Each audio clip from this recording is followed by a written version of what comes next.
Have you received a ticket while parked around Los Angeles? Well, listen up. CBS 2's Melanie Woodrow uncovered questionable ways the city is making some of its parking ticket revenue at your expense.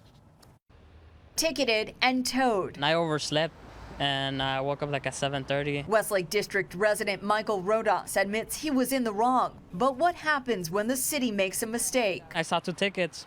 The first one at 7:06 a.m. on 6th Street for no stopping or standing. The second one at 7:17 a.m. on Beverly Boulevard, also for no stopping or standing. I'm shocked. I wasn't parked at that location. This tow truck animation we obtained from Los Angeles official police garages and OPG vehicle report are proof. Rodas's car was towed from 6th Street at 7:20 a.m. But that Beverly Boulevard ticket, written 3 minutes earlier, cost him an extra $93.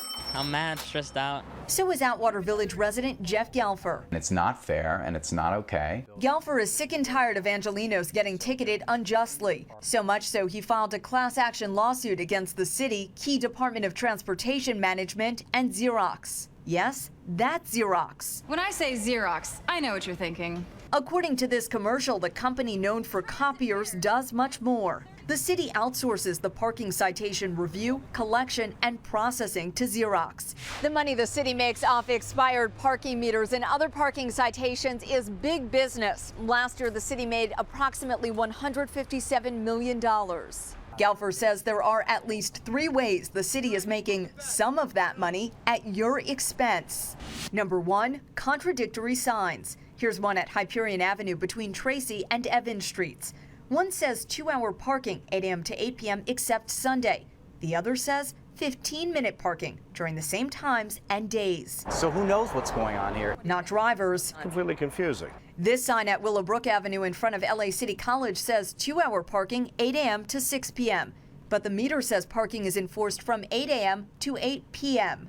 Number 2, hidden signs. Here's one at Hyperion Avenue near Entrance Drive.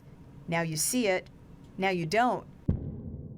Here it is again, and from this nearby open parking meter, there it goes. Number 3, missing tickets. And the craziest one is the "we lost it in the mail" correspondence. Here's one driver's call with the Parking Violations Bureau right off YouTube. Has something ever been lost in the mail? Of course, in which we do not take responsibility for. We are not the post office. If the post office has lost something, is it my responsibility and should I be penalized? The Parking Violations Bureau certainly holds you responsible, correct, yes. According to LA DOT, there were 2.65 million parking citations issued fiscal year 2012 to 2013. Of those, more than 135,000 were contested and nearly 55,000 were dismissed. DOT says it does not know how many of the dismissed tickets are due to enforcement errors on the part of parking violation officers. That error rate to me is too high. Mayor Eric Garcetti said DOT needs to do better by drivers, starting with a new general manager. I think it's been incompetence and lack of attention. DOT turned down several requests for a sit-down interview and said the department had no one available to speak with us on camera. But in an emailed statement said mistakes issuing citations can happen, and the adjudication process ensures that citizens have multiple opportunities to contest the citation. But Galfer says it takes time and tenacity. He's never had a ticket overturned, and he hopes his odds and everyone else's are better in court. Would it be nice to see 100,000 people get $10 back on all the trauma they've dealt with? It's not enough, but sure. DOT and Xerox told Melanie they couldn't respond to the pending litigation. After Melanie took her findings to DOT and asked them to investigate, a spokesperson said Michael Roda's second ticket was dismissed. DOT also issued work orders to fix one of the conflicting signs. Now, if you've received a parking ticket you don't think you deserved, tweet at Melanie Woodrow.